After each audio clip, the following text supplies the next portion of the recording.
Hi guys. Um, Hi guys. Um, yeah, since we're already late, this is a Anima session for IETF 19.8, Chicago. So if you happen to the wrong room, you should change.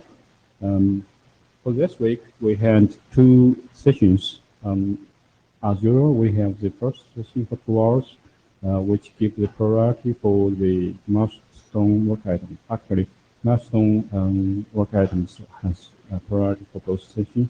If we can't finish them today, we'll have that at the beginning of next session on Friday. So this is the note rule for IETF. Everybody should read that. Before the meeting, I hope you notice the note wheel and the view sheets. Tell us workers. Make sure you sign it if you want to leave early. We need job scriber and we need minutes taker. Any volunteer for minutes taker? Thanks, Dean. And we have the spot for remote participant. I believe Michael Barnes will do his presentation remotely. Let's go see how it goes. And all the slides for today already uploaded, so remote participants could access. And the mailing list is the priority place to have all those discussions going on. So make sure all those discussion points be happening there. All those designs made in face-to-face meeting will review again in the mailing list. And we also have the web page on the data tracker. This is the meeting agenda. We have a full agenda for today. We actually have 7 working group drafts. 6 of them are going to have a presentation today, but most of them is in the mature stage, so we hope it will not take very long. Any agenda passing for this one?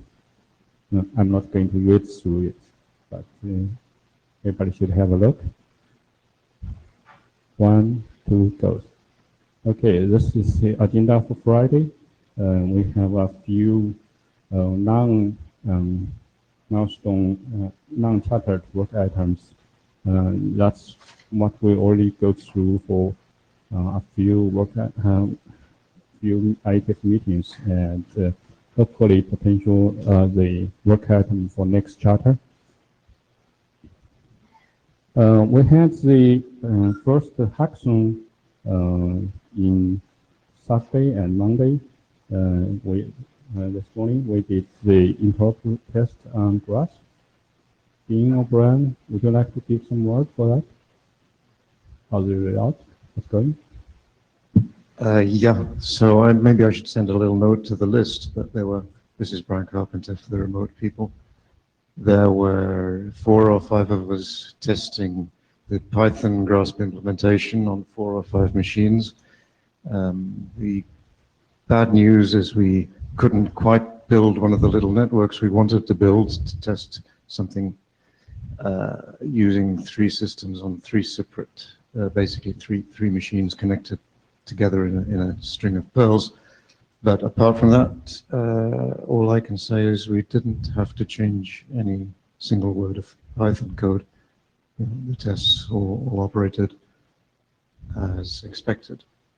Okay, thanks. Good idea. And we also have the interpretation test on Vultr Bootstrap on Saturday. Max? I was just going to report back on the interop testing. Yep. Go ahead. So we focused on the voucher format and parsing and signatures.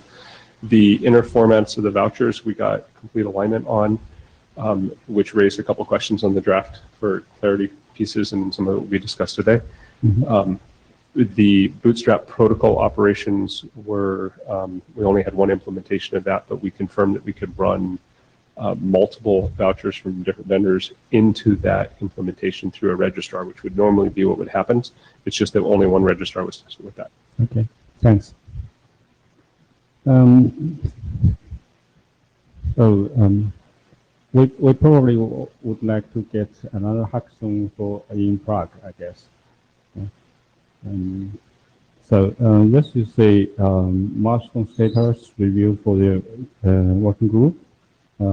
Up to now, we have 7 working group documents. The graph already dimensional and it's already submitted to IEST for public last month. And we have the bootstrap key infrastructure. It was target for April last year, but the delay happens in every work group, I guess. Up to now, we think we're target for May this year. And the others actually would like to give the priority for voucher, which also target for this May, although it just adopted in January. And we also have the autonomic control plan document, which target to next month. The document shifter already assigned. Yeah, the document shifter also assigned for bootstrap and router document. That means a lot of work on me to do the full review. And we have also the stable connectivity. It's targeted to April this year, so that's next month. The document shifter is also me. And the prefix management is already under good reviews, and Dennis will do the document shifter for next month. And that leaves us only one reference module, maybe will delay for the June or even after the IETF 99. So from the working group chair perspective, we hope to send all 5 documents before the next IETF meeting.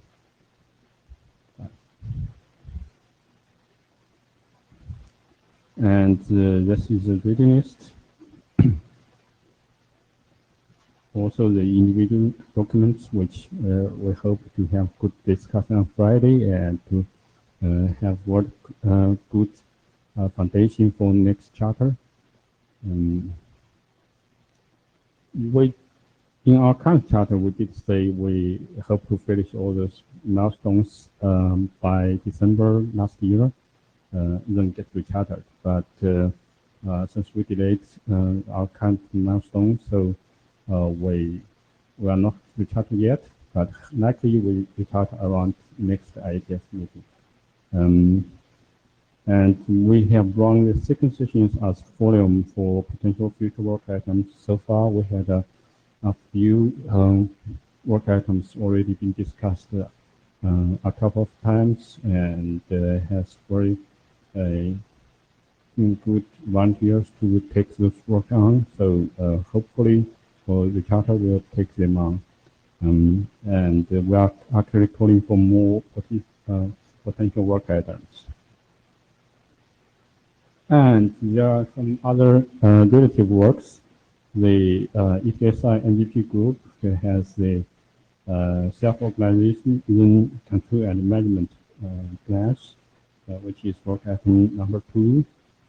It's almost ready for publish, I believe so. And they had intelligence-defined network, which used the machine learning to intelligence design. To make the intelligence design for autonomy. That's work item number 6. And just 2 weeks ago, we had ID net mailing-list in IETF. And we also have the network management research group continue to working on the autonomic topic. Actually, the session, we have a session after our current session to discuss the future autonomic. Okay, so that's all from chair now. So first, Annotation goes to Grass, I believe. Right?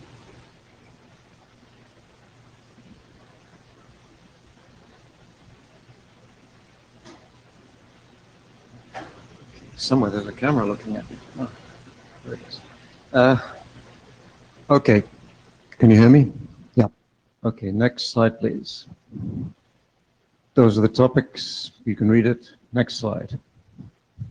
So the main changes since the last IETF, some of them were done after working group last call and before IETF last call. We added a dry run to the set of flags so that a dry run negotiation can be unambiguously distinguished from a real negotiation. We changed the flood syntax so that instead of one locator being implied for all the objectives in the flood, we can attach a separate locator to each objective. And there were various editorial changes. Next, please. These are the changes after IETF last call. None of them are really protocol changes, though one or two of them are important for an implementation of the protocol. We specified that an objective with no initial value should actually have its value set to a CBOR null. So that, you know, we had some flowery text in there before, and this is precise. We specified what an implementation should do when receiving an unrecognized message.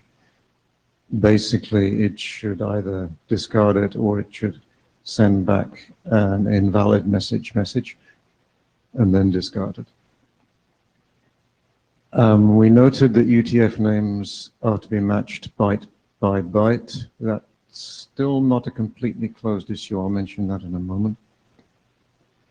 And we added some guidance for expert reviewers of objectives.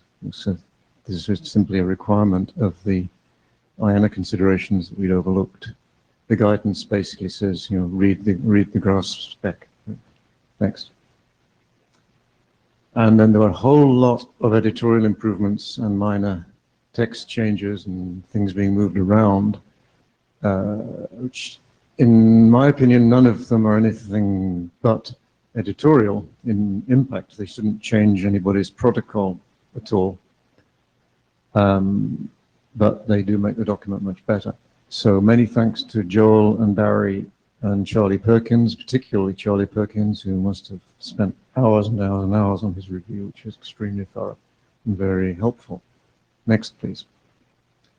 Okay, just a word that the Python prototype is still up to date, still works. That's what we used in the hackathon. Next, please. The C prototype is being developed by some students at the Beijing University of Posts and Telecommunications. They are in the process of updating it to match the current spec. That work is not yet finished. They are in fact sending out CBOR messages, but the CBOR messages aren't quite correctly formatted at the moment. Next, please. We already covered that, so next, please. So now the open issues. This is where it gets interesting. There's a couple of places in the text where it says that encryption, if you're running without an ACP, it says encryption should be used. It also says authentication must be used. That's inconsistent, and it was Charlie, I think, who pointed this out, because in the requirements part of the document, we say that encryption must be used.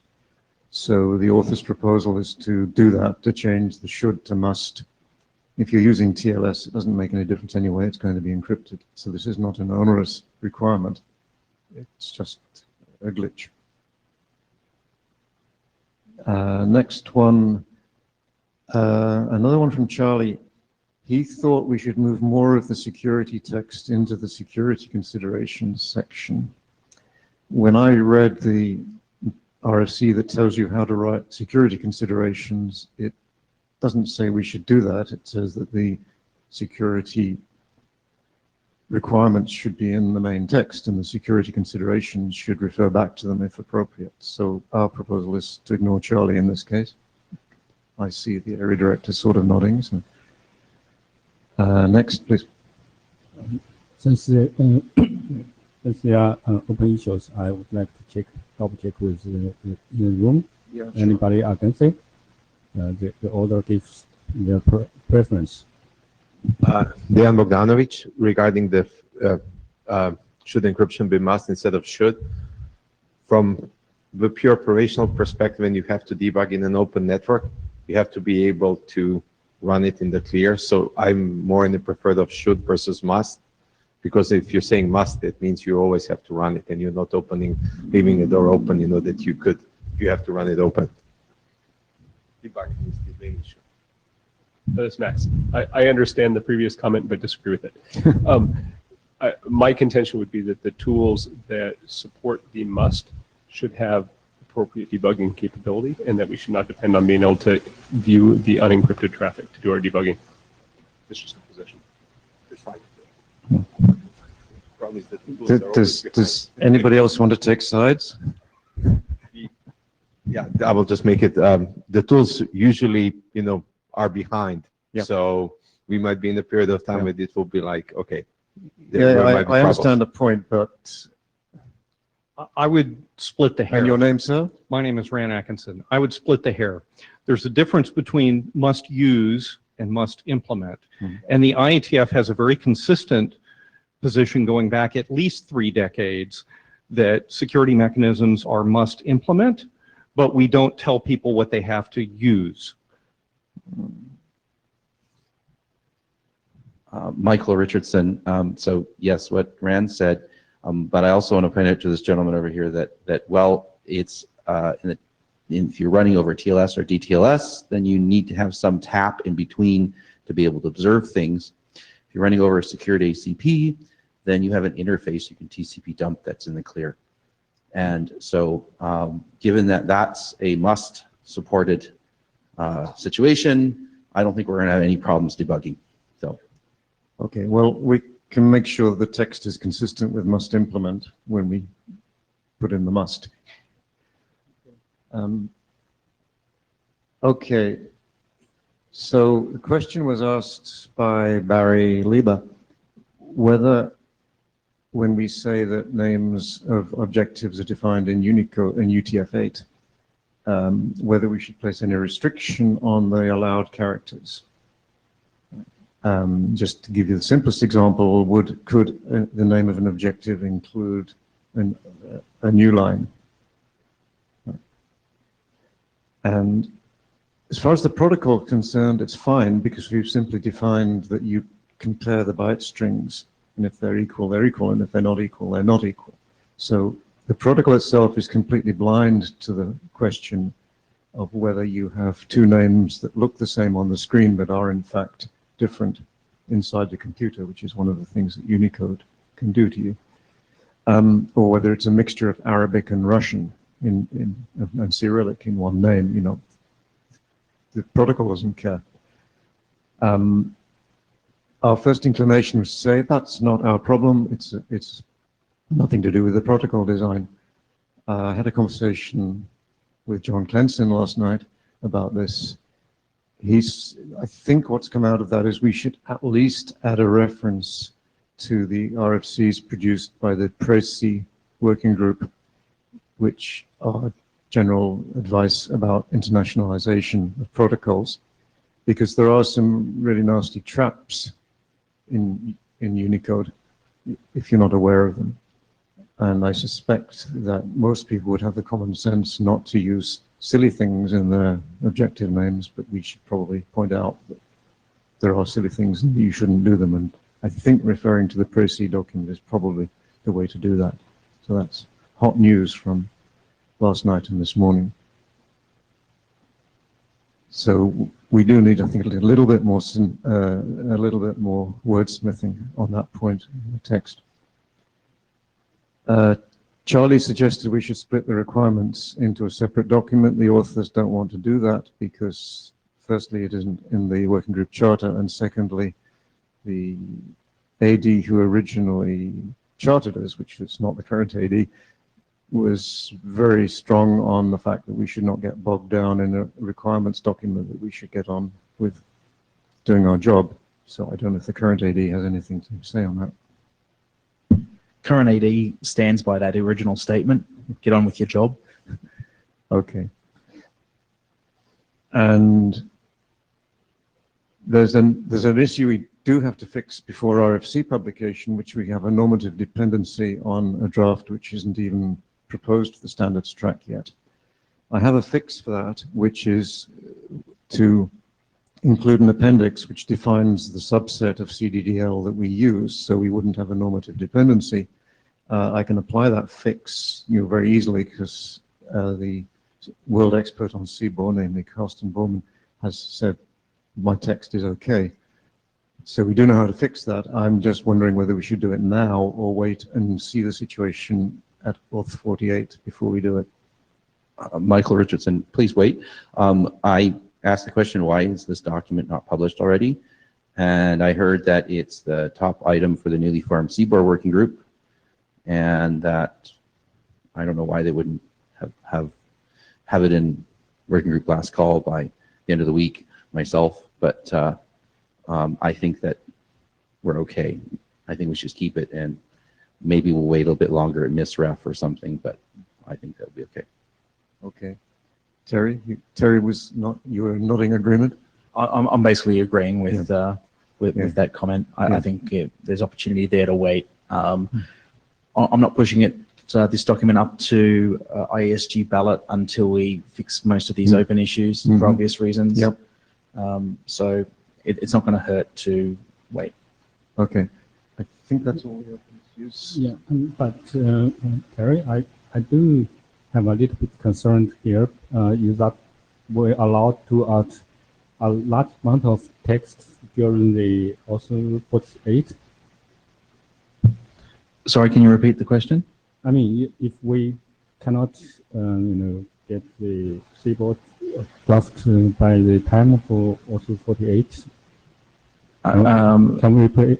can we insert a large amount of data? Text can be added to Auth 48, provided it's not a substantive change that requires work group consensus again. Okay. No, And in particular, I can request a work group to specifically call consensus on a small block of text. Cool. And that should be quick and easy to do. Okay. So there are ways here. Yeah, well, It will be about a page, I think. It's something like 10 or 12 line items. A page is doable. okay, great. So any other points on the open issues? One, two, So actually, as far as I'm concerned, that's it. If we have no more discussion. okay, great. So we'll move to, thanks, Brian. And who's next?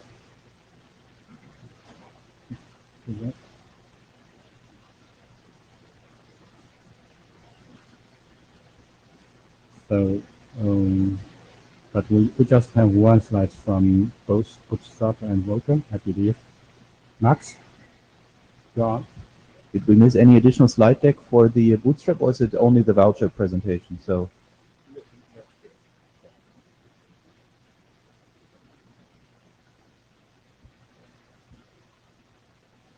Kent, I expected you to help me with this. Yeah.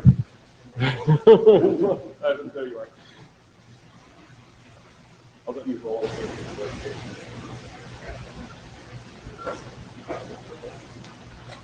Hi, Kent and Max, presenting the update to the voucher draft. Next slide, please.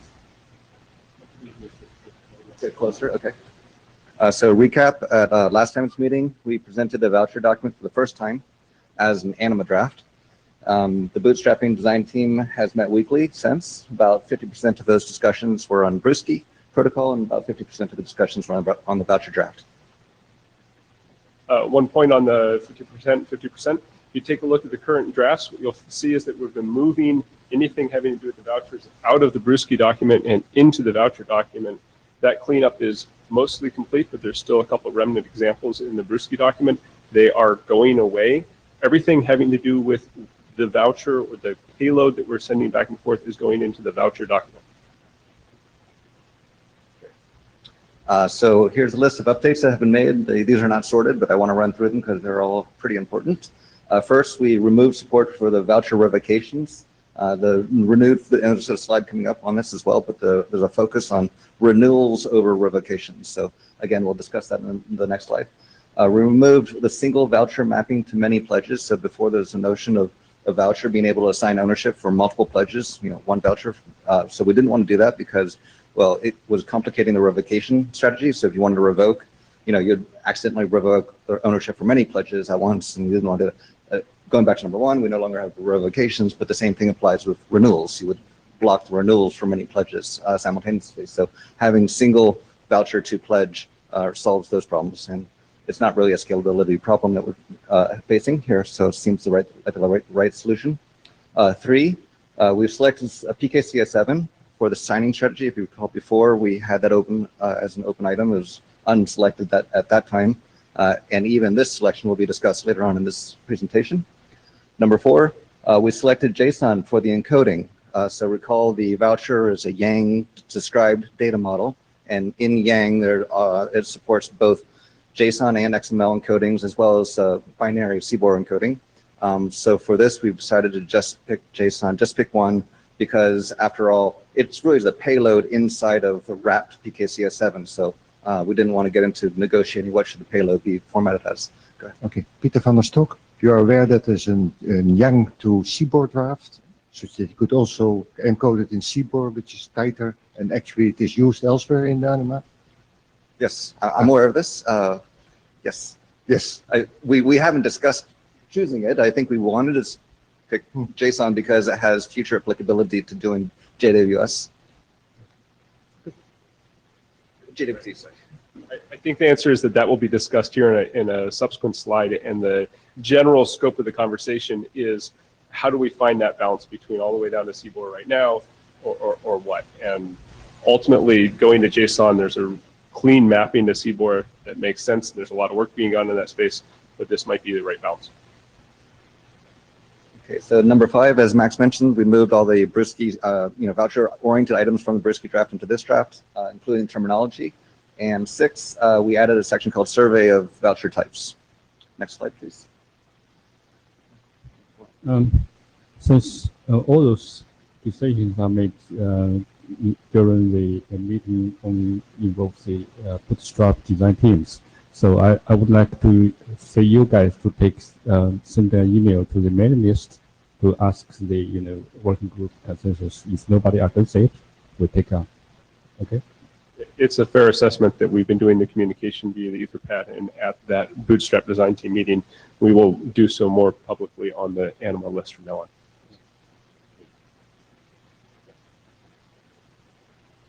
Okay, so this is a discussion of renewals versus as being better than revocations.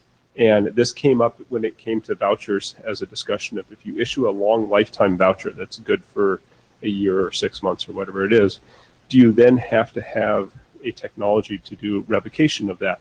As we see and have seen in the PKI space, revocation is possible, but it has lots of complexities.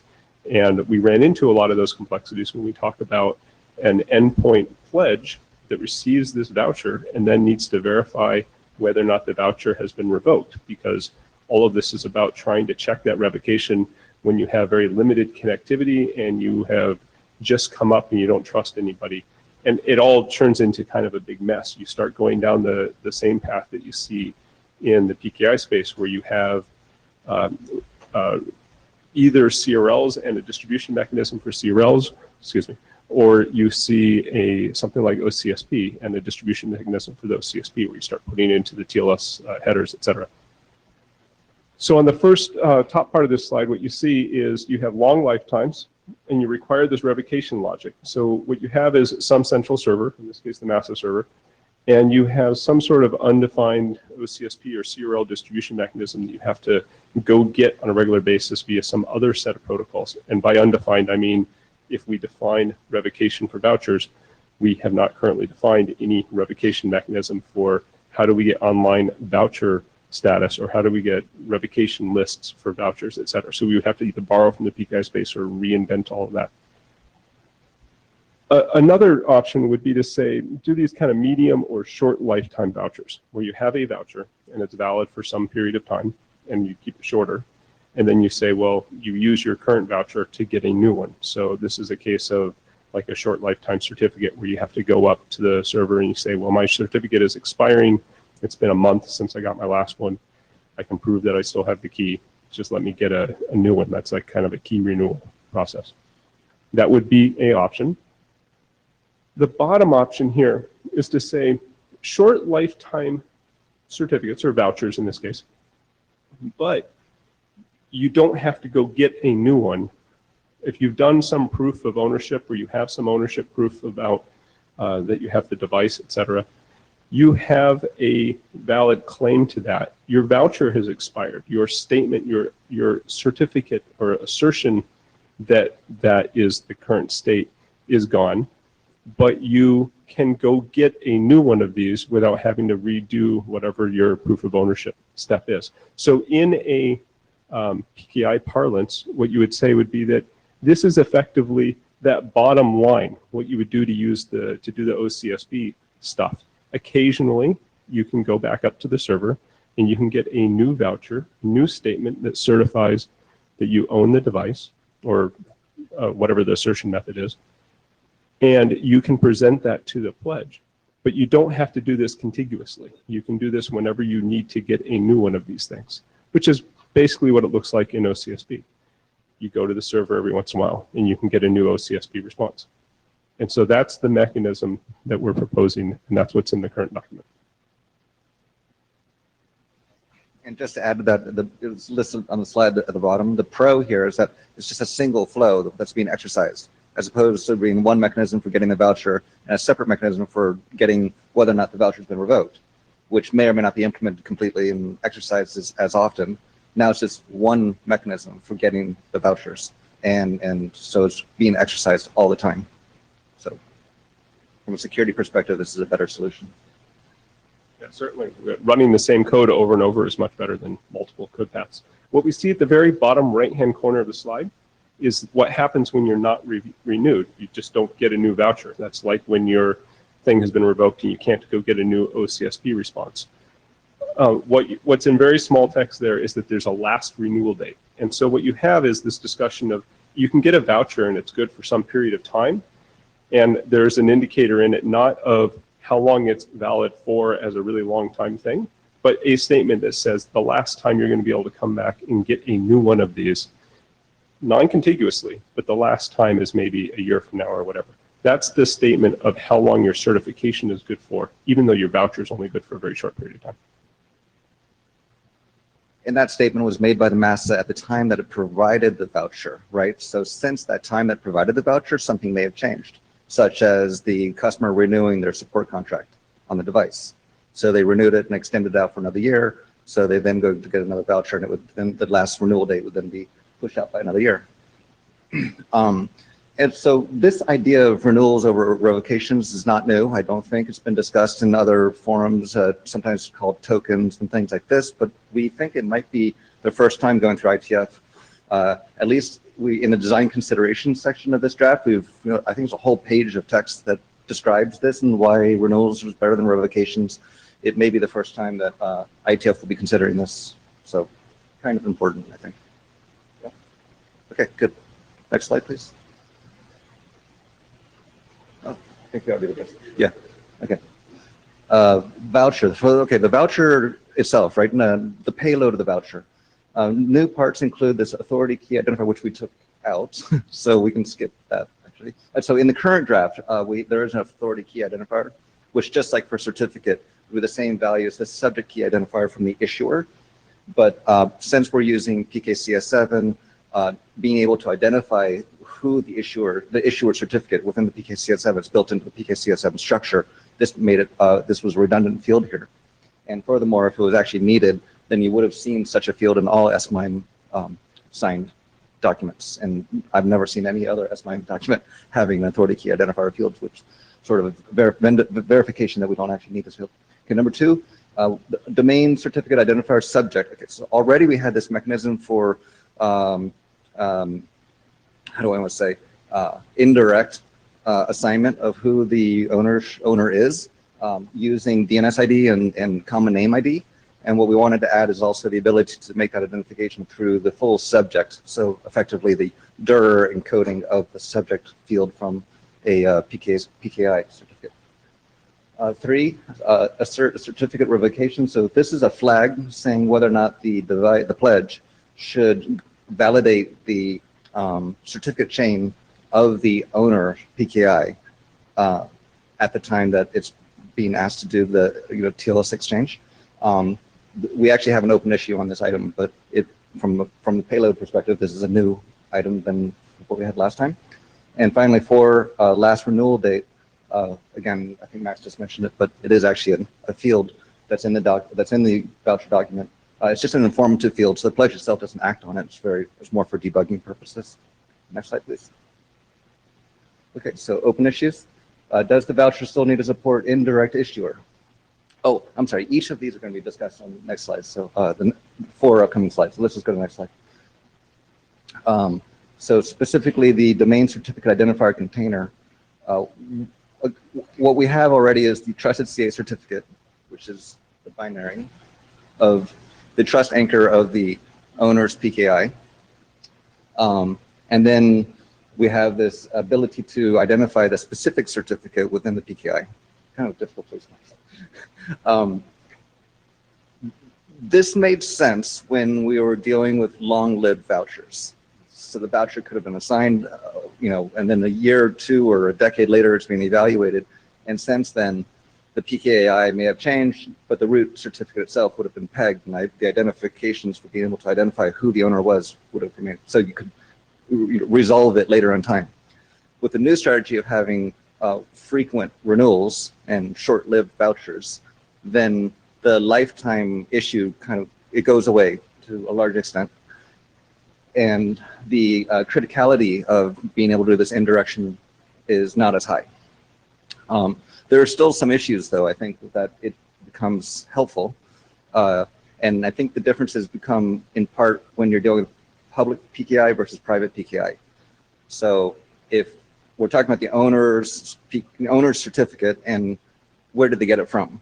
If they went to a public CA like VeriSign and had it assigned, then things could change even within a short window of 2 weeks.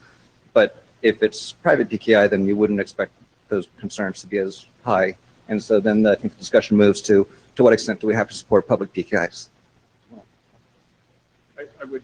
I would go even broader than public and private PKIs. I would say, to what extent does the voucher, now framed more as a token with a short lifetime, to what extent does that need to be able to point towards an entire PKI as opposed to, or some point within a PKI, such as a subject name?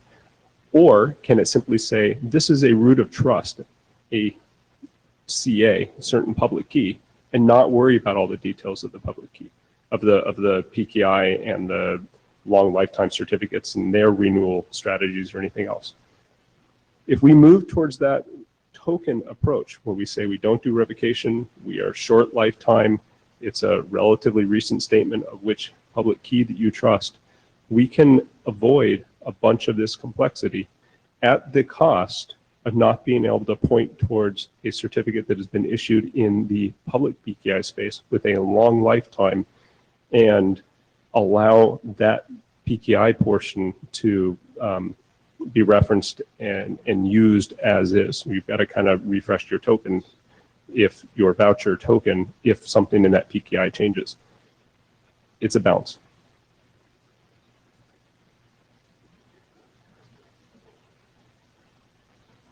Does anybody have any opinions or concepts? I see the other person who's already been in part of these conversations come up, but anybody else?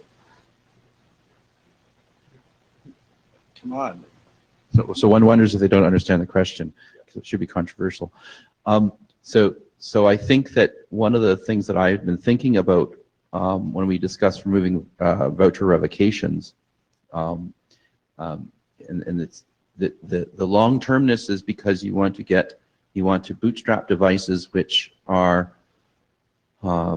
not allowed to talk to, on networks that are not allowed to talk to manufacturers or for whom manufacturers have died. Okay, so it's 2017, I would like to boot my Nortel connectivity box, and because it's the spare that's been in the warehouse for 10 years, 15 years, and the original died, and now I'd like to bootstrap the spare that I bought because I was paranoid about them going out of business. And so I can't do online short-lived vids because they're gone.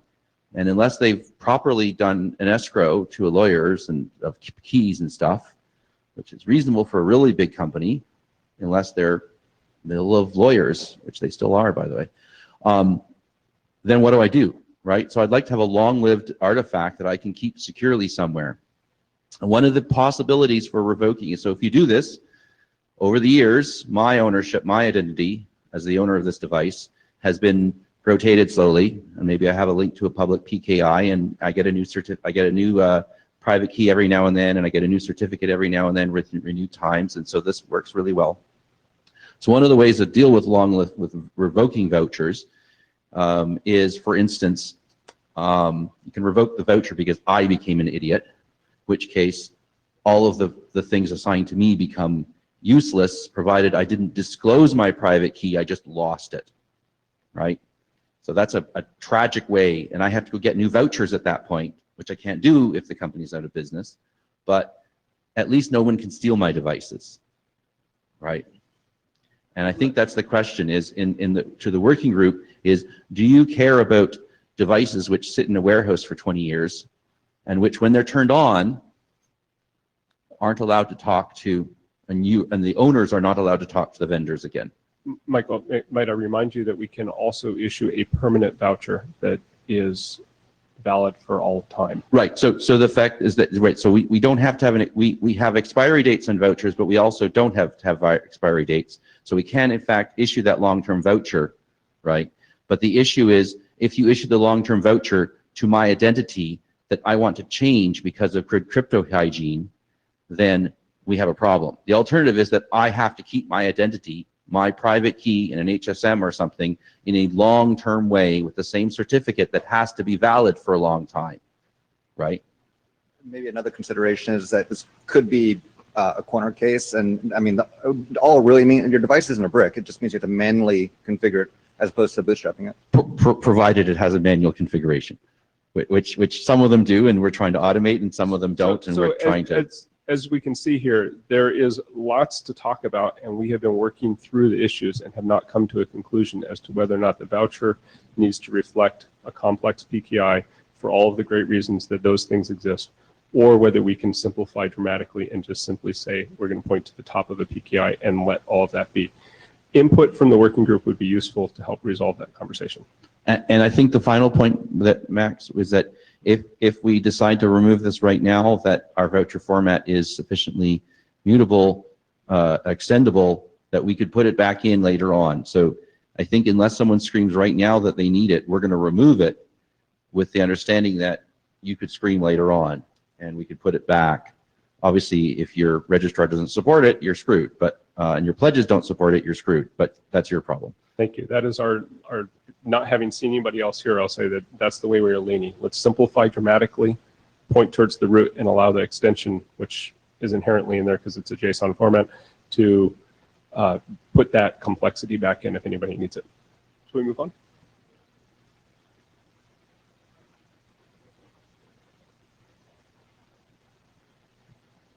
This is really an opportunity for anybody to stand up and say they don't like this direction of taking the queue from tokens and web tokens and moving towards that approach wholeheartedly. So if anybody stands up and says, I really want revocation, I'd love to hear your argument. Otherwise, we're going to take this as a sign to the room that you approve of this approach. I'm permitted to continue to sit here as a working chair, but converting the question, what would be, a best way to get, security review on that concept? Is it just pounding again on poor Nancy, or do we have some other, way to, get this reviewed outside of Anima as far as this security aspect is concerned? I think you can always ask for early security review from ops directorate. I also think we could probably look towards the Java web tokens, JSON web tokens, and say, do they support any sort of revocation? And they do not. And there's lots of pressure for us to align with that. But on this item, I just want to provide a little bit more backstory. So it's not in the draft currently, but we wanted to add to the draft some statements regarding the MASAs, what the MASA needs to do. And one of the things that we want to add there is at the time the MASA's generating the voucher and it's being asked to embed this, owner-provided certificate. At the time it's issuing the voucher, it should verify that certificate. It should do the full path verification, including revocations, and looking at all the revocation dates, all the CRLs or OSCP responses, and seeing, OCSP responses, and seeing what is the last date that it has, and then in the voucher, it's having this ability to specify created on, expires on. The expires on date should not, or maybe must not, I don't know, be longer than any of those dates that it got back, for as long as it could tell the CRLs and OCSP responses would allow it to be. So there's some onus that goes to the MASA at the time that's issuing the voucher. And with that, then, as long as we're in the window of as far out as the MASA could verify the voucher, revocation status of all the voucher, of all the PKI for the owner's certificate, then it's really unnecessary for the pledge to redo that verification, to redo that revocation verification check. It's already been done. The MASA checked it out for a certain window amount of time. It's only for the amount of time that's after that window and yet before the voucher itself expires that then we're wondering, what should the pledge do in that scenario? And so here is, normally we leave it to vendors to decide, right? Normally it's the vendor, and typically they'll never implement revocation or hard, fail close. They never will because it breaks the device. So, but here is actually a flag that could be specified in the voucher, essentially placed by the owner of the device. So the owner of the device is telling the pledge through this mechanism of a voucher to tell it, I want you to fail close, or I want you to fail open. So it's introducing a new ability that hasn't quite been provided before in the PKI space when people are talking about hard close or fail close.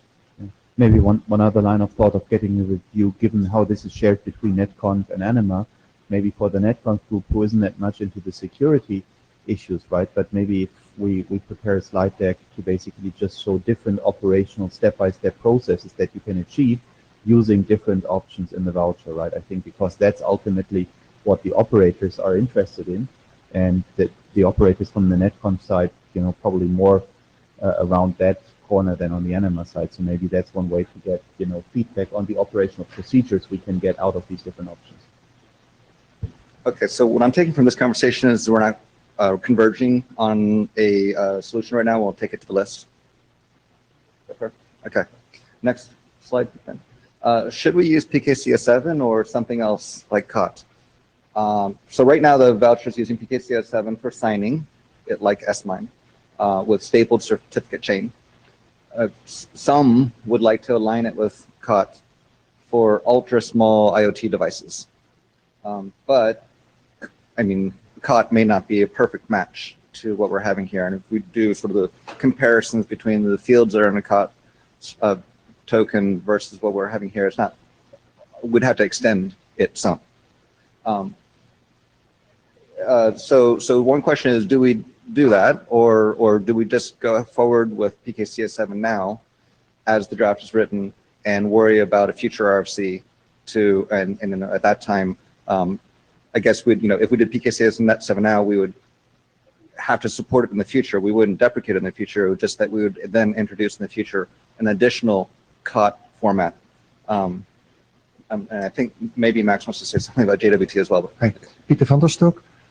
I prefer the PKSC7 because it's also used in the EST. So it gives you a more homogeneous approach. And the CWT, it's all of a sudden a new aspect, and you may want to put that also in the EST part. And where does it end? Okay. A fair point, and of course we're mixing here on the slide PKCS7, CMS, and S-MIME, which is part of the confusion in that space. I will note that to respond to the push and the requests we've been seeing for COT or for JWT, going to JWT over PKCS7 CMS would get the alignment we're looking for without going all the way into the seaboard and would make that next draft easier. That's a balance that we're teetering on. I'd love to hear any feedback. I hear your point though about staying in alignment with EST. That makes a lot of sense to me, which is why the current draft says this.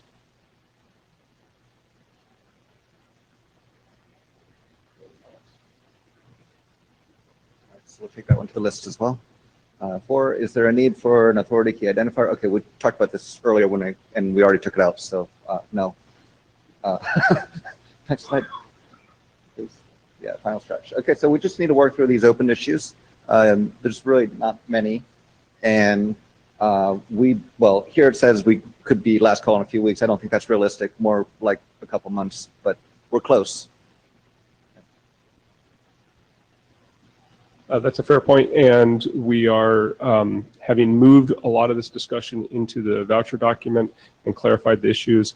A bunch of the explanatory text that went into the Bruschi document discussing these issues is all being stripped out as we speak, and so we're expecting the next release of that document to focus much more purely on the extensions to EST to transport the request for a voucher and to get the response for a voucher. And so a lot of that text goes away. So we should expect a contraction of that document in the next cycle. Right. And just to follow up on that, I mean, the voucher draft can go forward to last call quickly. It's the Bruschi draft that would probably take a little bit more time. We're not. Yeah. Okay.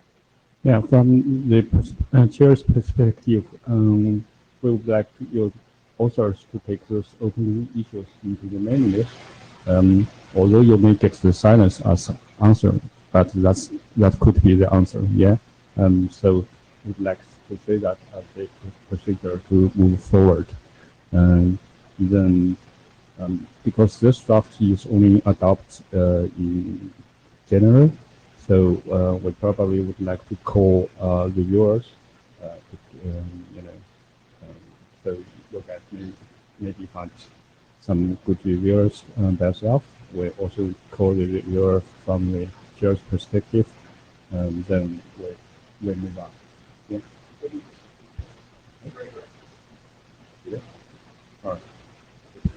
Eat the microphone. No, but I think it's also going to be a dependency for the NetCon draft, right? So I think we'll also need to make sure that the dependencies there are resolved. And from our side, we haven't checked very much with that. So then I'm also the author of the NetCon Zero Touch draft, and that it does have a normative reference to this draft, but it views it as just an opaque binary artifact. Mm-hmm. And whatever this group wants to do to it, it's, if it's, for instance, JWS or JWT or not, it won't affect the Zero Touch draft. No, and that's good as far as, functional dependency. I think, as I said, right, the operational desires that the NetConf group has to do with the voucher, I think that would be good to get review from, right? As you said, you mentioned that the voucher can have different, options, and then you can do certain things like, okay, let the stuff lie around in the warehouse for 20 years or not, right? So, I mean, these operational impacts, I think that people in NetConf feel fine that the voucher can give them the operational flow that they want. So, okay, so first off, I'm not having a presentation to the NetConf, or I'm not presenting the voucher draft to the NetConf working group tomorrow. Mm-hmm. Secondly, this notion of long-lived vouchers is actually not exclusive to the NetConf Zero Touch draft. It actually is relevant to the Bruschi draft as well, though most of the time we think about it in terms of ephemeral vouchers between massa and registrar and the pledge. There are scenarios where you want the registrar to be on a private network, and it needs to be issued some not ephemeral vouchers. And so in that case, even this working group has the need to discuss short-lived vouchers. And I think most of the operational concerns that operators would raise in the NetConf working group should, or I think would be raised here as well by the operators in this working group. So I'm hoping that, if there are operators in the room, and they would bring their concerns here. And what I think we do not have in Anima are a lot of these one-way enrollment methods where, you carry USB sticks around, right? Because that's obviously we want to use the online enrollment through the ACP. And I think that's exactly the pieces, on how the voucher enrollment is used that, I think most likely would only get from the netcom side of the work.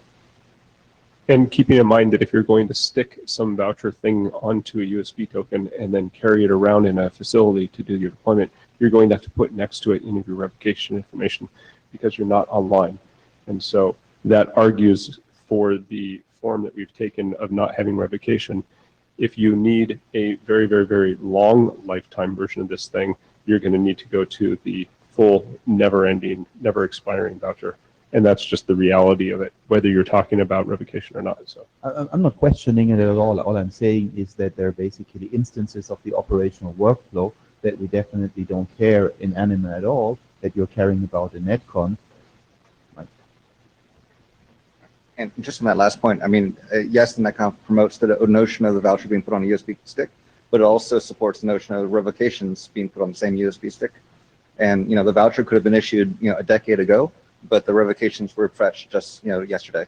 And they both get put onto the USB stick and then sneaker netted over to the pledge.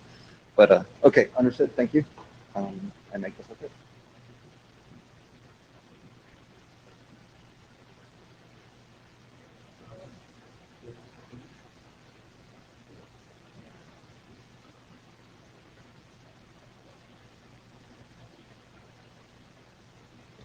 All right, so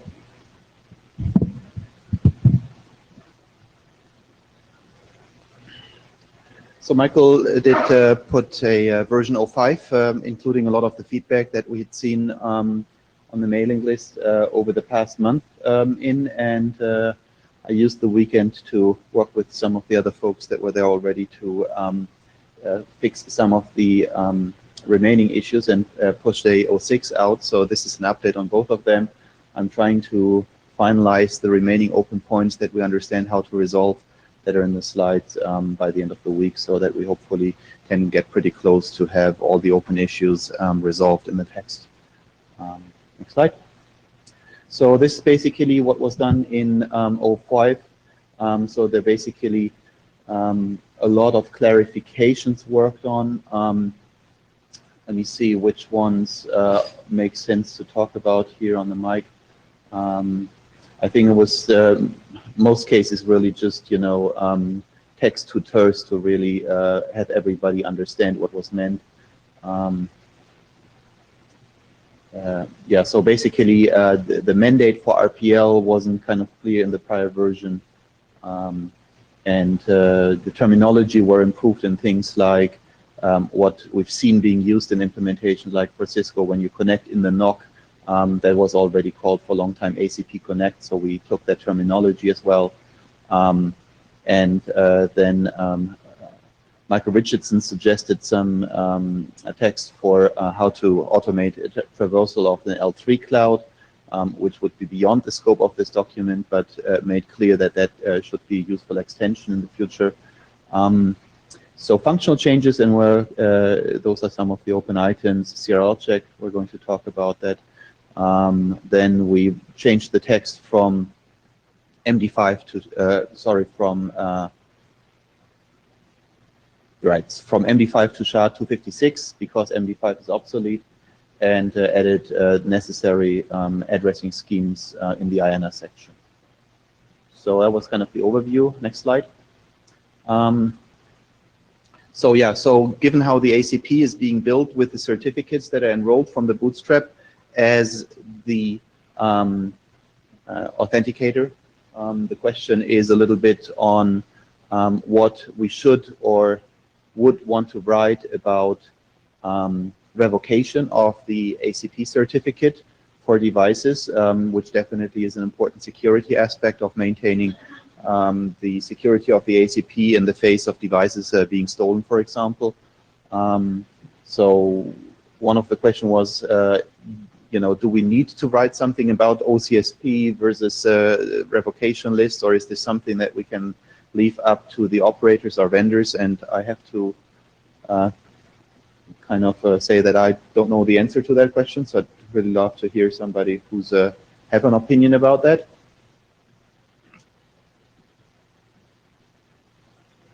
Michael Richardson, is your question, should the security mechanism in the ACP, should it be doing CRLs or OCSP? Is that the question when it sets up links? Well, highest level, I'm wondering if we need to specify something in the ACP or if it's good enough if every device is basically coming with whatever the vendor of the device is choosing, OCSP or CRL, and basically they can run it through the ACP, and maybe that's what we want rights, right? So I'm trying to get out of jail as free as possible in terms of letting as much freedom range there as we see is acceptable to still have a consistent, security model for the ACP. I don't think either TLS or IPsec as core-based protocols make any opinions about how to do those things. Exactly. And so I think it comes to us as a specifier of them to either say something or sit on the fence. And if we sit on the fence, and then the operator has to decide, and the operator has to make sure that all his devices support whatever choice he makes. But And so we don't really have a standard then. What is device support today? With devices supporting any form of certificate enrollment. Some may support OCSP, some may support CRL. They don't necessarily all support the same, right? I think that most, if not all, of IPsec devices today that support PKIC certs support CRLs, and many support OCSP and prefer it. And a lot of people prefer to run OCSP. I don't know, because we don't have a standard TLS-based VPN, I don't know what the proprietary ones do. Maybe there's someone in the room who could say what theirs does. Which ones do you prefer? But what I will say is that one of the things that IPsec did say is that the duration of your tunnel is not dependent upon the duration of your CRL. So your tunnels do not expire when your certs do. Okay. Because when you use the certificate, it was valid. And if you keep it up for 20 years at that point, that's okay. Okay. And other people have other protocols of other decisions. And that was a long discussion. We said, no, we're not revalidating the thing because we rekey. We did it on day one, and we're continuing. So, so I thought that may in fact be part of your question, but that's not your question. It was more about. No, I think that's an interesting aspect as well, in terms of, do we feel that there is the reasonable problem that a device that is still connected and has changed its state to not trusted anymore, if we need to do something there other than, well, you still have the ACP connection, you can do something. Well, but so if you have a device that comes up, reboots, power fails, generator failed, life comes back to that data center, the Army Corps of Engineers restore power to New Orleans, right?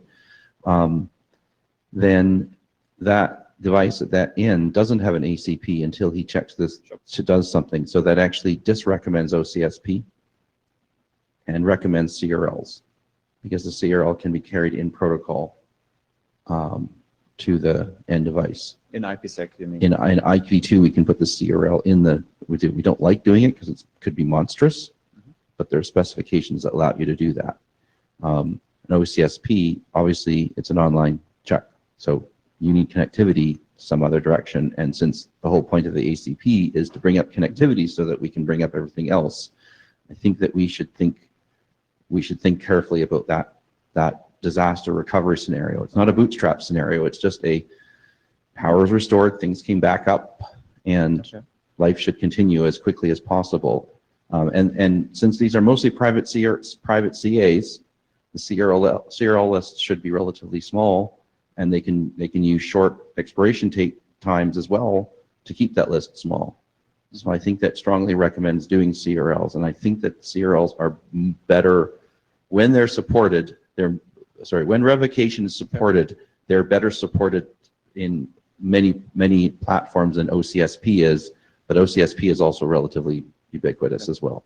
Okay. So, So maybe kind of these things as clarification text, take it to the list, and then basically see. if we and can is there get is there resolved. someone that would like to speak about, because Dorlis would like to have an IP over DTLS solution specified, which we do not have a Well, standard. that's a different slide. So Yes, but if there's somebody who has such a kind of implementation, and you want to tell us what you do with CRLs or revocation, is there no one in the room whose company has one of those? Like, there's like 27 of them out there, you know? I don't know, what does OpenVPN do? That's an example of one, right? But that's a different slide. Okay. So, right. So the other part was really about that graceful recovery. When, you know, a device was added to the CRL, but then it's found again, you know, how can we recover from that case? Is that of relevance? Right. So I think that's related to the CRL case as well. So I think the next step would be maybe to put what Michael was explaining as explaining text around the IPsec section, and then take it to the list and see if we can get any more feedback on that one. Okay, next slide. So there were basically 2 points that we had still open in 05. Basically added text for that, fixing them and resolving them in 06. The first one was some text about the desire to be able to continue running the ACP even if you perform admin shutdown procedures. So this is now in the self-healing property section 7, as stating the text in the red that it's desirable to basically have abilities to maintain ACP connectivity when you're admin down, or if that's something that implementation-wise isn't feasible, then, for example, have warning before administrative actions are actually being executed, or, you know, in terms of, you know, you're doing an admin down action through controller or manually, then basically have an explicit override if that actually is disconnecting your ACP. So those would be, I think, at current the, you know, best suggestion that we could give. Any more feedback, obviously welcome, but otherwise I'd declare that point closed. The other point we had was that we wanted as the base standard for enterprise service provider networks to use for the ACP channel IPsec with IP and IP as the most standardized common solution, but we also know that a lot of vendor devices very often have, if they have acceleration for IPsec, then it's most often only IPsec over GRE, and we were kind of not clear on the compatibilities between both of them. So according to Michael, we should be fine in so far as that IQ2 negotiation initially should be able to negotiate IP and IP or IP or GRE over IP, so that both of these options would be compatible with each other, and devices that have acceleration for IPsec in conjunction with GRE would, if both sides have that, prefer that, and that's basically what the red text added to the IPsec sections is now saying. And then also explicitly referring to RFC 7676, which is specifying IPv6 over GRE as the format for the ACP if GRE is being chosen together with IPsec. So those 2 bullet points here on the slides are considered closed unless, you know, somebody on the list brings up more comments, or here on the mic, obviously. Next slide. So Michael was concerned on the complexity of the ACP channel selection mechanism, and I'm kind of halfway trying to propose some text to make it clearer why we had basically these multiple steps, and maybe give the example where I think it's shown that the description in the text is complex insofar that it has multiple options, but that doesn't mean that all the devices have to implement everything. In the first place, all the devices we think are really relevant for the current first targets really must only support IPsec, can use GRE if they want to optimize it. But then we also see that there is an interest in adopting these type of connectivity in a secure fashion also in any form of constrained devices. And that's where we may need to have other mechanisms. And I think we want to be fairly open in what these mechanisms are. And for that reason, we added the opportunity to use as the first negotiation step a secure TLS encapsulated version of GRASP, which gives us an open-ended way to negotiate a next protocol. And the one protocol that we're explicitly mentioning is DTLS, and that's where Michael, I think that's maybe on the next slide. Can you step ahead one slide? Yep. So where it was unclear, where Michael said that there really is no complete RFC specifying on how to run, let's say, IP over DTLS. So I added text, one or two paragraphs, to really be more prescriptive in how we see that being used. And that's really without any additional signaling protocols. You would basically just open your DTLS connection like you do in any DTLS application, and instead of, you know, application data packets, your data packets are your IPv6 packets. So if you look at where DTLS is currently used widely, it's these type of VPN solutions like OpenConnect or similar commercial products like Cisco AnyConnect, and they are, you know, on the signaling plane more complex because they're trying to do fallback to TLS and a bunch of other things, like being able initially to poke through some of these captive portals. So that's where they start with a TLS connection and then negotiate into a DTLS connection as an optimization. And I do not see any reason why we need to inherit any of this complexity, even though OpenConnect right now exists as a non-standard individual contribution draft in the IETF. But I think we really only need to have basic DTLS and just carry the bloody IPv6 ACP packets across it, and that's hopefully what the text sufficiently well now describes. And I hope that that basically, Peter, you're shaking your head. Any? Right. IPv6 over DTLS, yes. So that's as simple as we see it. And obviously the reason being, when we asked around with constrained devices, and it was always, oh, we can never do all this code, right? So we have certain amount of, you know, functionalities, protocols we already think will be in the base, right? So there will be no TCP, there will be no HTTP, there will be CoAP, and there will be DTLS. So, and that's basically as far as the ACP is concerned. We've tried to make sure that the document describes an option that can be targeted for such device, and that would be just relying on DTLS. For the encapsulation. Next slide. Right, so this is basically exactly going to what I was saying. Next slide. Right, so then came the whole point about Ripple, where we've always procrastinated to say more than we're using Ripple. And for those who have worked with Ripple in before, not surprisingly, for others maybe more surprisingly, Ripple has not one, two, or three, but many configuration parameters. So when you say, what are you going to do about Ripple, that basically means we need to really specify a profile. And so I was digging up a discussion I had with Pascal, who had basically put together a suggested profile. And so I reviewed that and tried to adopt it a little bit. And that's basically what I put into the 06 draft now. And Michael Richardson, we just reviewed that quickly, so he's going to read more, and there seems to be also a specific format for how to describe profiles. And so he was volunteering to provide, you know, the correctly formatted text describing the Ripple format.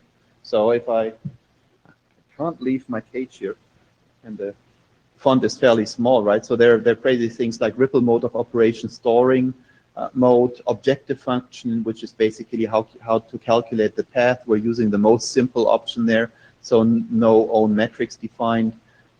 Basically just trying to more or less use a hop count, except that it makes sense to distinguish between two different type of speeds of interfaces. Then some of the things like trickle, data path validation not used. And then because we're not using data path validation, do some aggressive DAO state maintenance. And then the latest one, which is where I was looking into refining a little bit what Pascal was recommending, is the priority election of which node becomes the root.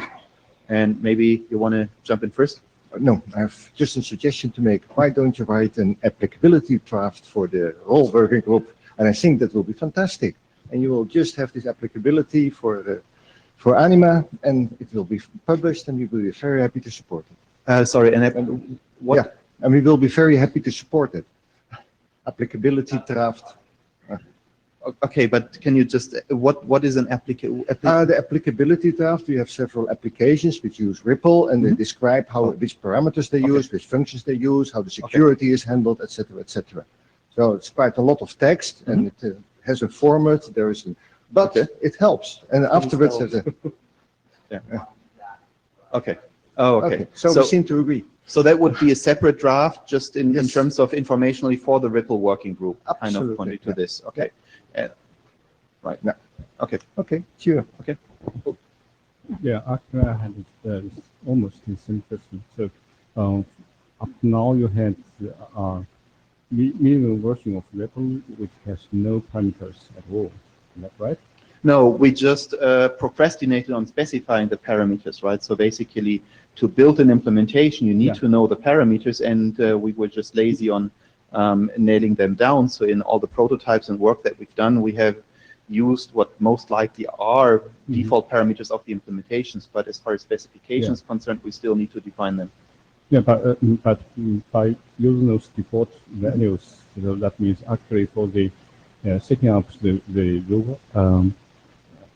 Rupa or the ACT concerns, there's no parameter at all. So no, but the point is that he used the defaults from his implementation. Okay. The 6550 doesn't have a set of defaults. It has a set of knobs, and they are not negotiated at runtime. They are, when you say I'm going to use Ripple, you say, and I'm going to do this and this and this and this, and these timers have this value. And some of them are announced by the root. Yes. Some of them are, but they still need to be specified. A human mostly still has to specify these things, and so that's what we're saying. And so what Peter suggested is that because the role working group has a template that says, please fill in the blanks for all these parameters. Okay, he's suggesting that we fill out one of these templates and publish it. And I'm actually suggesting, well, let's just copy and paste the template into the ACP document and be done, and fill in the blanks. Okay, We'll figure out what. and I don't think we need a separate document, but the point is that it will say, Ripple applicability statement to this, and it will fill in the blanks, and a bunch of them will be, not applicable. But the advantage about this is that for anyone who has been asked to review applicability statements from Ripple before, when they see this, they'll just go, oh, it's one of those, and they'll go check, and they're done. Right. Yeah, So there's questions about security, for instance. How is it secure over the network? And there's a good answer. The answer is it's in the ACP, right? Yeah. So, Yeah, But I think directly to answer your question, so yes, the goal is there is no need for any configuration. Yes. And to understand what that means for Ripple is that foremost, you need to specify operational parameters that ultimately are defined at the root, and those would basically be the ones that we do here, and who basically the mechanism to elect the root is also one of those parameters. And the root is distributing all these parameters to the rest of the nodes already within Ripple. so some cases they're distributed. In some cases, you just decide this use will use 1 instance or 10 instances, and whether they're going to be, and that's all.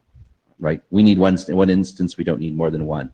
Some other people need more instances. 6tish may use multiple instances eventually, right? But so there's all this thing, and there's other parameters that said the fact that our links are higher speed means that some things should be tuned, some up and some down, I guess, and things like that. Yeah, I understand that. Okay. One more question. Just like we had actually out of scope of this working group, we had the what we call out of OSPF and out ISS document, which use the default for parameters for most of the scenarios, or maybe the assembly scenarios.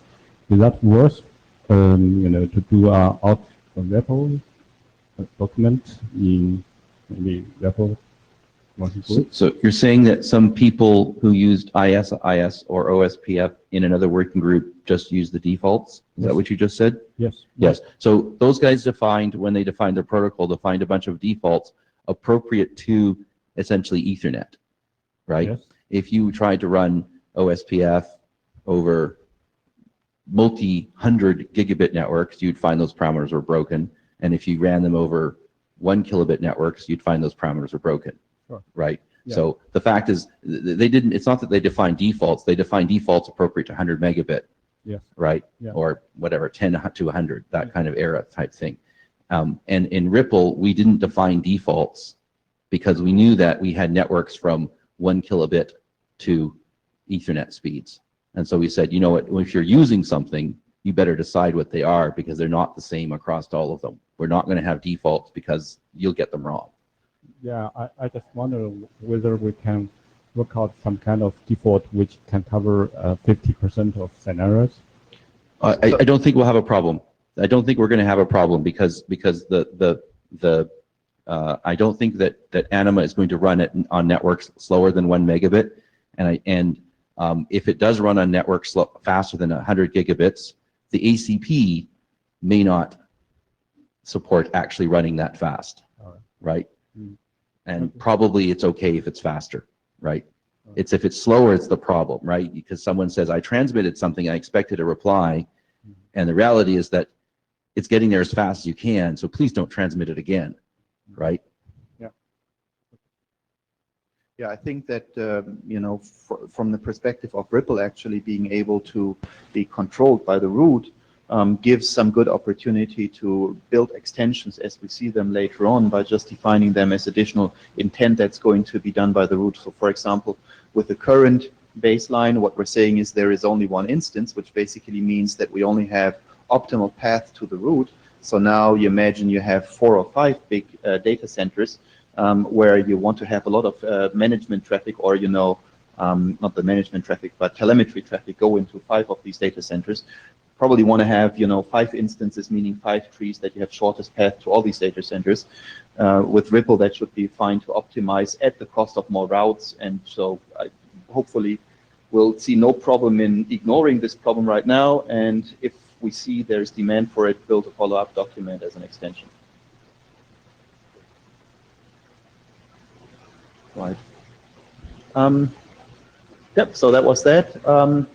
Then basically there was the old discuss from Berlin where I think Michael was surprised about the suggested choice of the encoding of the ACP addressing information in the certificate, which I thought was strange but clever, and so I now added text to explain that in more detail than the notes that I have here on the slide.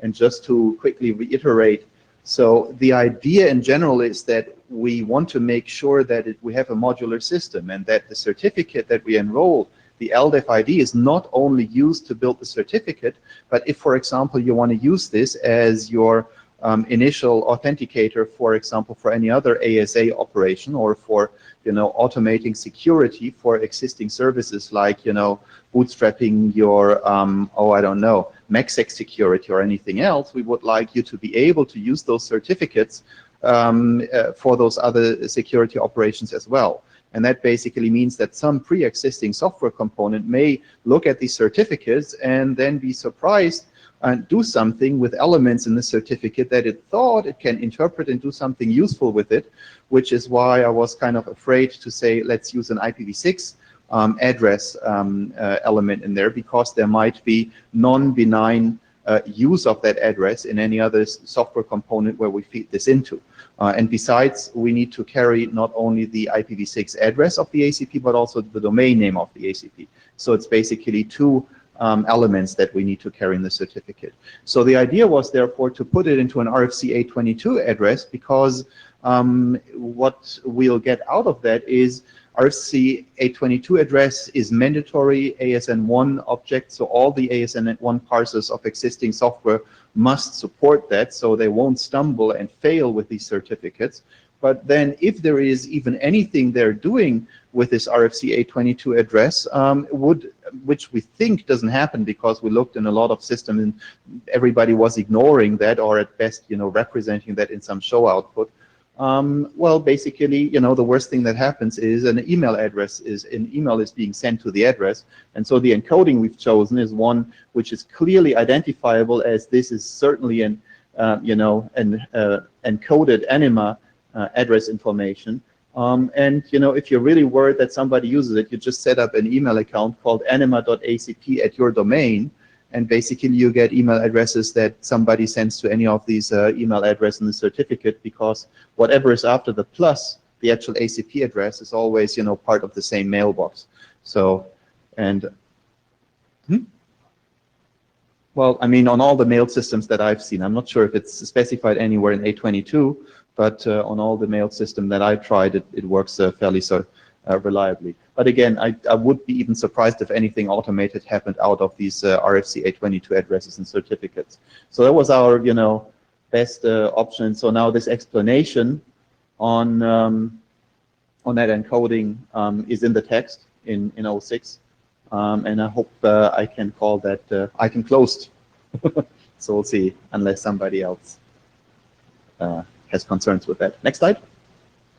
So then basically what I didn't get around to, Brian did very nicely describe in formal detail the name of the objectives for the uses of GRASP in ACP, and so I'm going to merge that into the ACP text. We talked with each other, and so he's fine that his document was just a helper document for the actual working group drafts that are using ACP. So I'm going to fold the ACP section into the ACP draft, and then I'm also verifying that the ACP objective being used in the Bootstrap draft is appropriate, and if not, I'm going to help get that fixed there as well with the authors. Next slide. As far as I understand, there are objectives defined in that draft for ACP and also for Bootstrap. Right.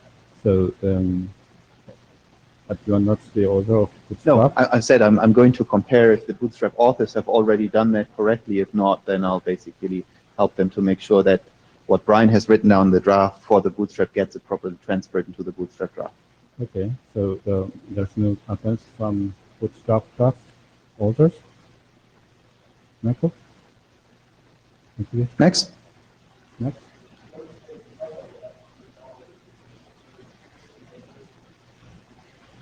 Is it again me misspelling that? Then I'm sorry. Okay, that's just me. Yes. Yeah. Okay. Sorry about that. Okay. Yeah, that's fine. But make sure Brian will be including us caller. But also make sure Brian will be including us caller. Oh yeah. Oh. Yeah. Okay. Okay. Right. So then basically there was this word added to the security section that if a malicious device gets access to the ACP, then spoofing is possible. And I didn't feel so happy that this is selling well what the ACP has, and so I'm wondering if I should basically add some more textual detail about that, not being any worse than any of the other solutions that we have right now, even when you have security in the IGPs or so. I'm not sure if I want to kind of call what I thought of here in the bullet points to be final on that one, but I certainly think that what we can do in the ACP is equal or better against that spoofing than what we can do in other security solutions today.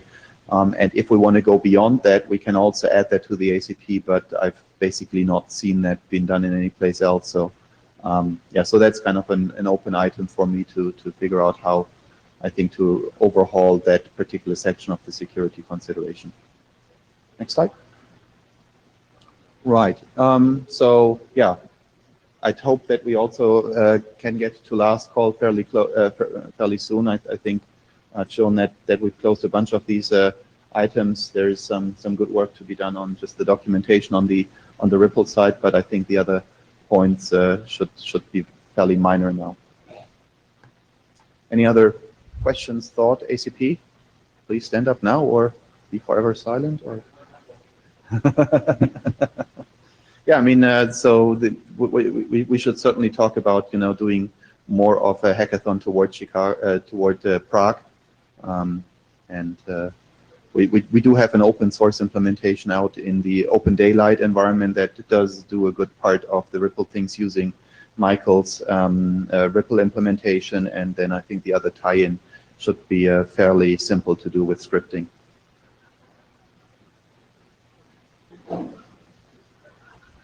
One last question, Paris. Do you think that's reasonable we target the end of April for working for Pascal to be ready? I think we can try, yes. Okay. Yeah. Okay, thank you. So next, I believe that's the reference model. So that will be Michael from England. Okay. Michael, can you hear me? Go ahead. I already pushed. He's speaking? We can't hear you. Can you hear me now? Yeah. Go Okay. ahead. Excellent. Okay. Yeah. Thanks for introducing me. This is version 3 of the reference model draft. In summary, I think we are also getting close to last call, but let's go through the few last big things that are happening right now. You'll see it's actually getting relatively short. I can't see the full slide here. Can you guys? It's chopped off on the side here on my screen. Do you see it properly in the room, the slide? Yeah, we can. Okay, then it's okay. So in the last IETF, we discussed the state machine that I sort of put together. There were some comments and changes to be made. I did those, and the state machine is in. I had a little bit of a hard time defining where we should put that. Does it fit? We had this bullet, the behavior of an autonomic node, which is all around the adjacency table. And actually, after some thinking, I restructured the whole thing, and I think it's actually a lot better now because I've put all of the things that belong to the element into section 3. And so there is now the architecture that was already there. The adjacency table is essentially this previous bullet number 5, the behavior of an autonomic node, that it describes what a node does when it sees which neighbor.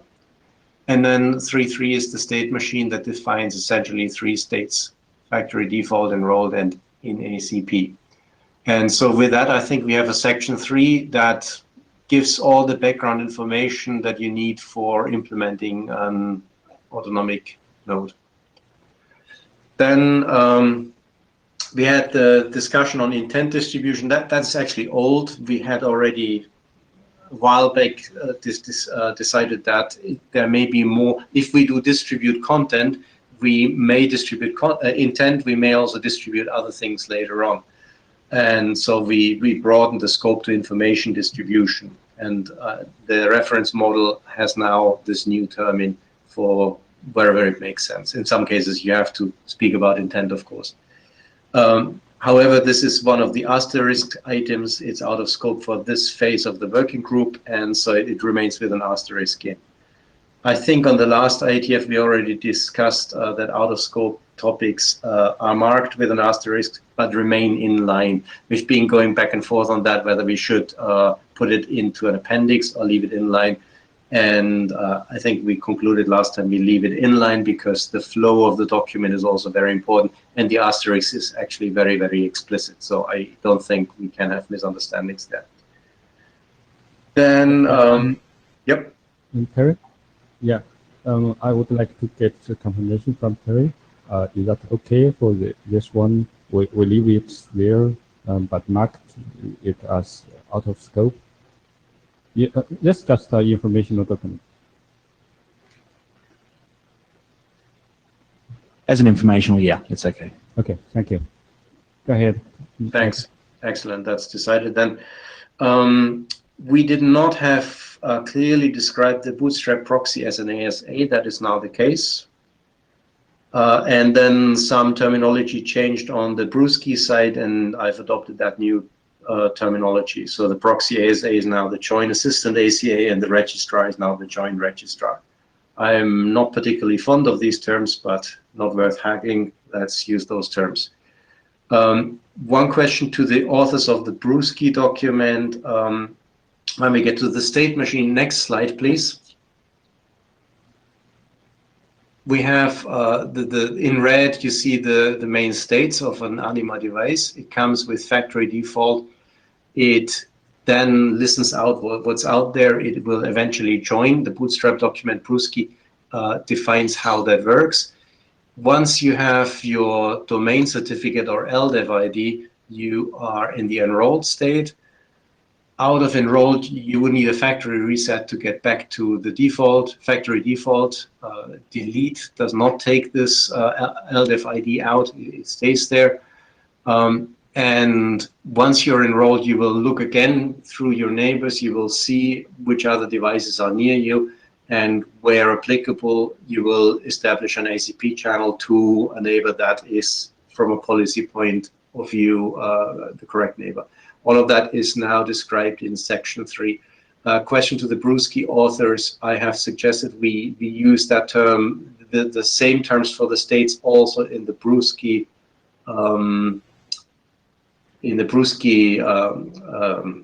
state machine, and that hasn't happened yet, but I suppose that's just a question of getting it done. Or is there any reason sticking to the old terms there?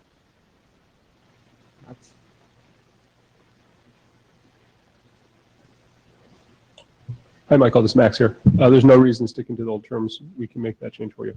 Okay, then because I think it would be nice that we use consistently the same states and people understand what it means when an Anima device is in a certain state.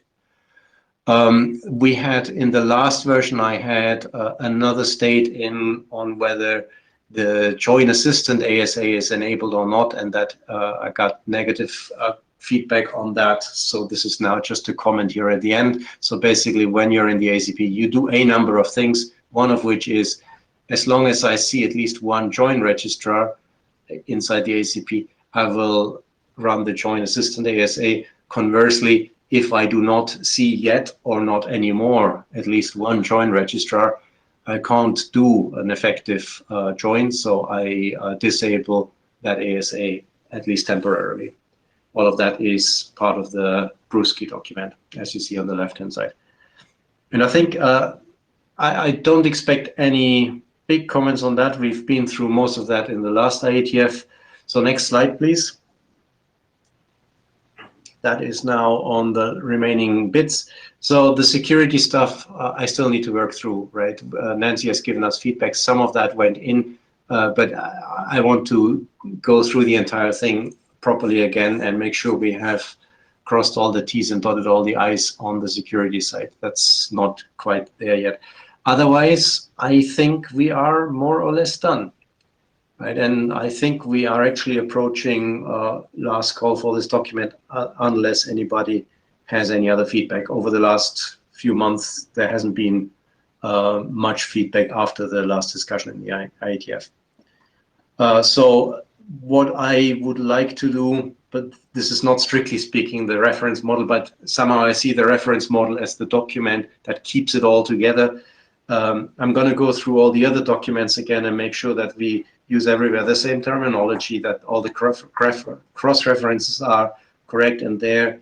The details and stuff, that's largely happening. Turles just spoke about it. And the last one thing that maybe this isn't an issue, but one thing I want to look through again yet again is in GRASP, for example, but also in Brewski, we have the case where these drafts are used in an AN context, but there is also the possibility for GRASP, for example, to run standalone, or Brewski to run to download an LDEV ID that's not used for AN, but for anything else. And I just want to make sure that we have the AN context and the standalone clearly explained in all the documents that we have around here. And that's it from my side. I would really appreciate comments, feedback from the room. If anybody specifically disagrees with that we are nearly ready, that would be great to hear.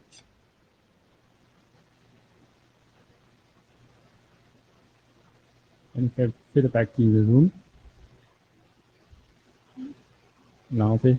But I would like to get reviewers from the room, particularly the reviewers from the Brusky and also Grasp. Also, what other reviewers? Yeah. One of you co-author from Brusky would like to give you a review for the, okay, thanks, Max. And someone from Grasp? Brad? Your co-author. Okay. Dean? Okay. Yeah, so anyone? All right. Okay. I will work out another reviewer afterwards. Thank you. So we'll make sure the document gets good review before we go for working with Glasgow. Okay. Thank you, Michael. Thanks. So I'll say last one. So, yeah.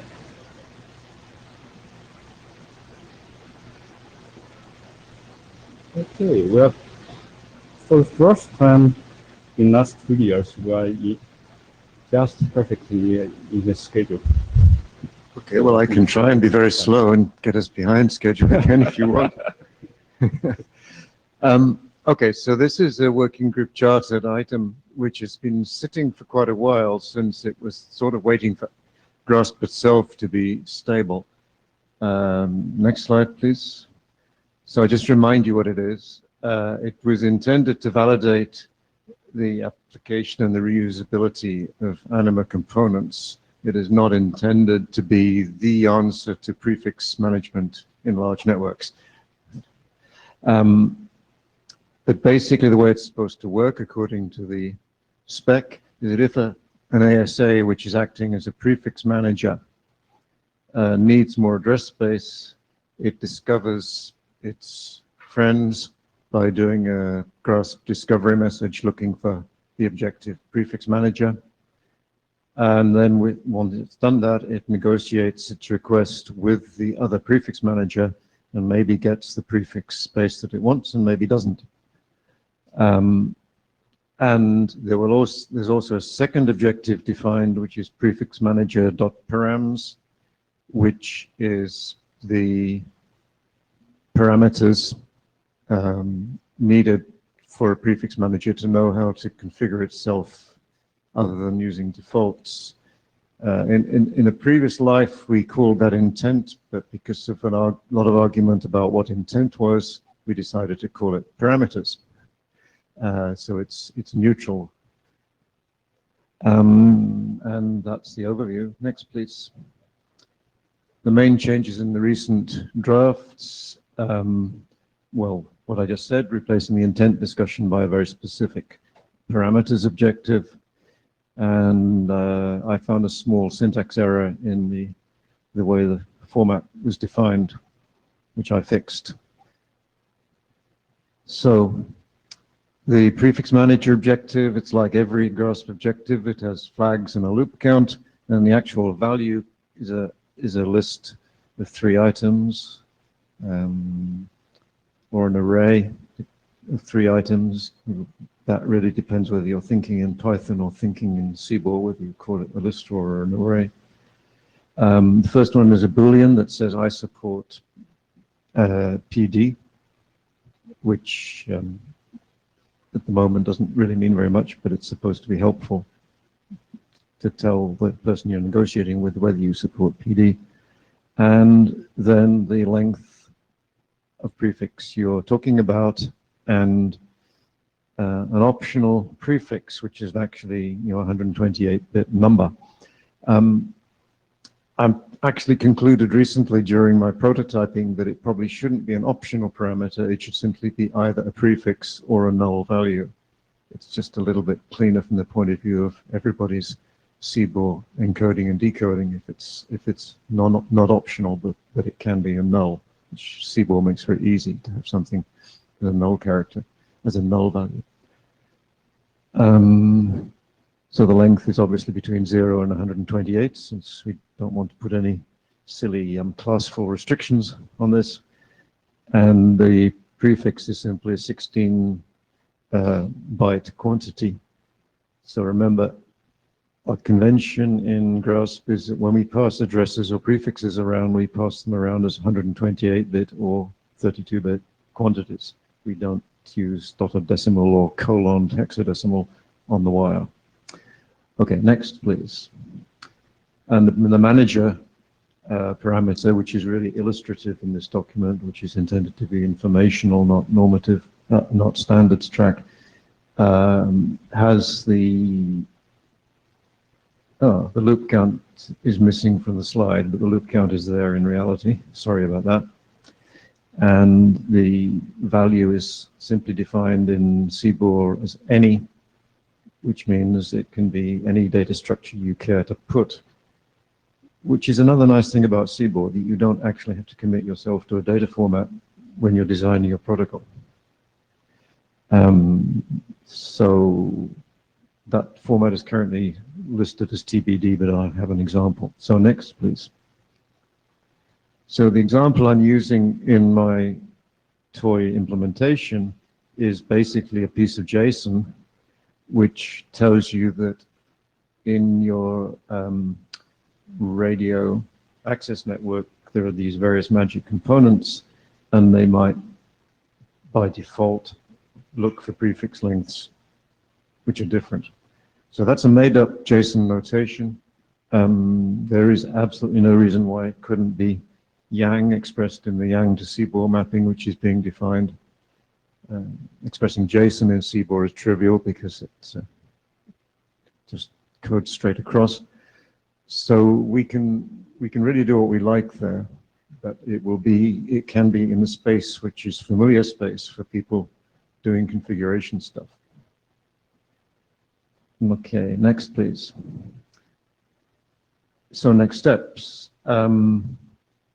There is a toy prototype of this which negotiates prefixes as a server or a client. It doesn't do anything real. It just, if you run it as a master, it creates a pool full of imaginary prefixes. If you run it as a slave, it asks for some of those prefixes. And the way I've actually coded it, the code, even if it starts out as a master, after a while it will not have enough prefixes anymore because it's handed them out to other people, so it starts asking for them back. So, you know, it's just a fun demo which anybody can see if they sit next to my PC. And we run it at the hackathon over several machines. And we can run it very trivially as long as you have this thing called IPv6 running. What we actually need is a volunteer to write a real prototype which can actually do something useful with the prefixes. The other thing I discovered, which is why I'm going to the Kazembov later, is that writing a genuine full-scale prefix manager is a very, very non-trivial thing. It's nothing to do with GRASP. The GRASP aspect of it is straightforward. Actually managing a very large prefix pool for IPv6 is a surprisingly complicated job, which I wasn't capable of writing, you know, in airport lounges on the way here. So what you get from the moment is something very simple. So we really need someone to take an interest in turning this use case into a real use case. That would be very, very nice. It could be written in Python because it doesn't have to be super fast. You know, this is not something that needs to operate on a microsecond timescale, but it needs to be written, and it's not, you know, it's a reasonably large project. But apart from that, I think for the purpose that we intended this document for, my feeling is it's very close to being ready for working group last call. as long as we accept that it's an illustrative example, not a standards track document, because there's probably more work to make it standards track. Yeah. Next slide. If there is another, no, I don't think there is a next slide. We can certainly write a prototype for interoperation test, but I'm afraid it can't be open source. Was that clear? If it can interoperate, open source is less important, but sure. But, if there's someone out there who likes writing Python, they can have my prototype and they can turn it into something much bigger. Also, is there anybody who wants to comment on whether a JSON format is the right way to send that sort of parameter around, or whether we should start writing Yang models, or what?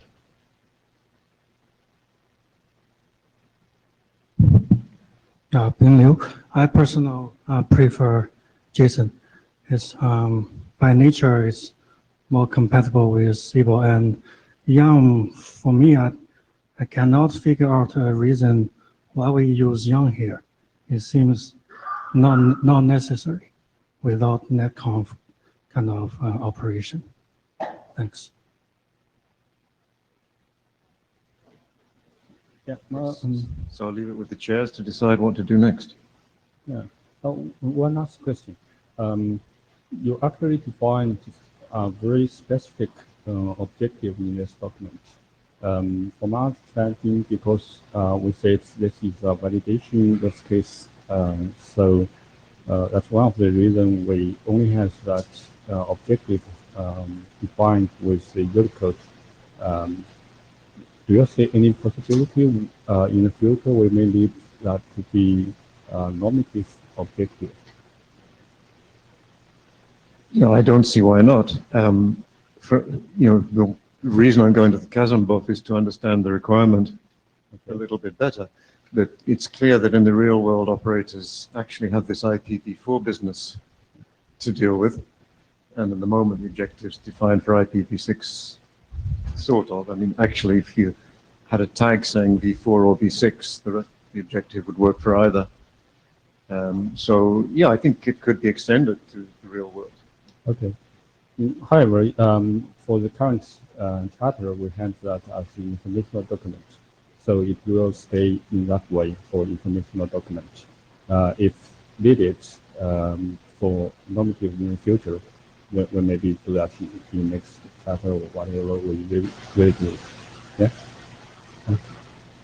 Okay, so that means for the first time in the last 2.5 years, the first time we closed the session earlier. Okay, well done. See all you guys on Friday.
That's